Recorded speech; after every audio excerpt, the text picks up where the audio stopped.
Hello friends, आपके अपने YouTube channel पे एक बार फिर से स्वागत है। जैसा कि मैंने आपको कल बताया हुआ था कि जो रियानो वेस्टल स्ट्रक्चर है, आपका जो पेपर 2022 वाला कल कराया था, वो आज हम 2023 वाला कराएंगे।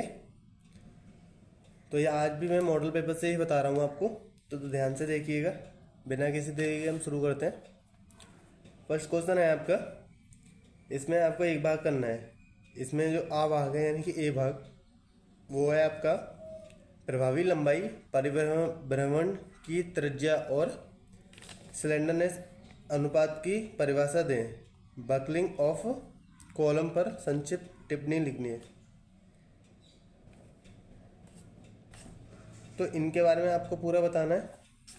अगर आपको थोड़ा सा ये दिखा दूँ, जो आपका बंकर आघूर्ण जो होता है, बकलिंग जो होता है, बकलिंग वही है कि जब किसी कॉलम पे आप जब लोड लगाते हैं तो वो अपने, जैसे पहले तो सीधा है, जो लंबे कॉलम होते हैं उनमें थोड़ा सा बैंड हो जाते हैं, उसे हम बकलिंग बोलते हैं।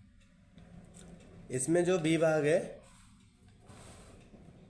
वो आपका दिया हुआ है कि एक rolled steel section ISMB 400/604 Newton पर मीटर सुरक्षित भार वहन क्षमता की गणना करें, जिसे एक स्तंभ के रूप में उपयोग किया गया है। कॉलम की प्रभावी लंबाई 4 मीटर है। अनुमेय तनाव 250 न्यूटन पर mm² के रूप में लिया जा सकता है। तो ये आप अपना देख लेना। तो आपका नेक्स्ट सेकंड क्वेश्चन जो आता है उसमें भी आपको एक भाग करना है। 10 नंबर का एक क्वेश्चन है। आपका जो ए भाग है उसमें दिया हुआ है संरचनात्मक इस्पात के गुणों की गणना और व्याख्या करें। जो आपकी स्टील होती है उसके बारे में बताना है।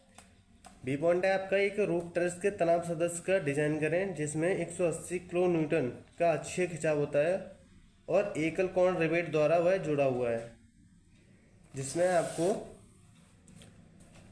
सिग्मा टी बराबर 150 न्यूटन पर mm² और सिग्मा एस बराबर 108 न्यूटन पर mm² और सिग्मा बी बराबर 300 न्यूटन पर mm² दिया हुआ है।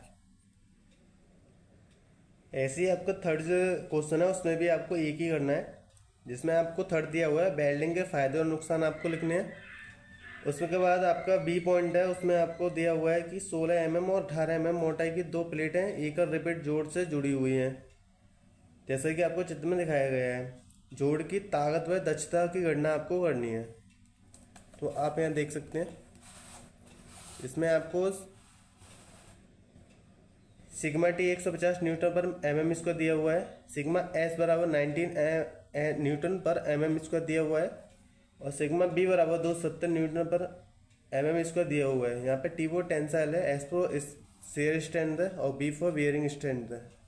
तो ये चित्र है आपको, इसकी आपको दक्षता एंड ताकत निकालनी है। हम नेक्स्ट पॉइंट पे चल। तो नेक्स्ट 4 नंबर पॉइंट है आपका, इसमें भी आपको एक करना है, 10 नंबर का है। इसमें ए भाग में ISMB 500/852.5 न्यूटन पर मीटर, जिसका प्रभावी स्पान आपको दिया हुआ है 8 मीटर का, को बीम के रूप में कार्य करना है। यह बीम 35 किलो न्यूटन पर मीटर का समान रूप से वितरित भार वहन करता है। बीम में प्रेरित अधिकतर बंकन प्रतिबल और अपरूपण प्रतिबल की गणना करनी है आपको।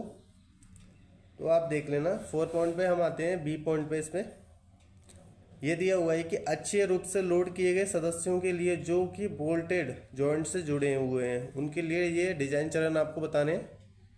तो आप इसका स्क्रीनशॉट ले सकते हैं।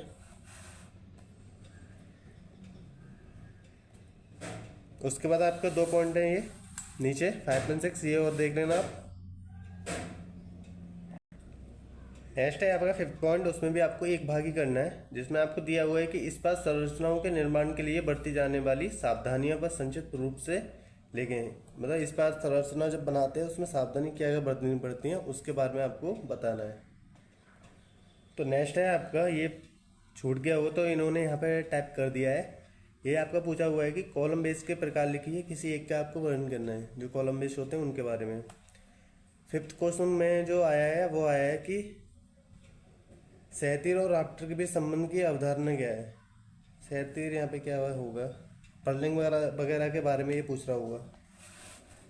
ऐसे आपका इन पे आपको टिप्पणी लिखनी है। ये दो दिए हुए हैं, जिसमें आपको दिया हुआ है कि कैंचियों का अंतराल क्या होता है और पर्लिंग का अंतराल क्या होता है, इनके बारे में आपको लिखना है। अब इसे शॉर्ट ले लें आप, अगर आपको नहीं मिल रहा हो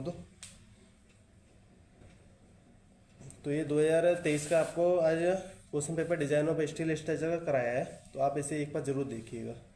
तो हम यहीं पे आप अपना सेशन समाप्त करते हैं।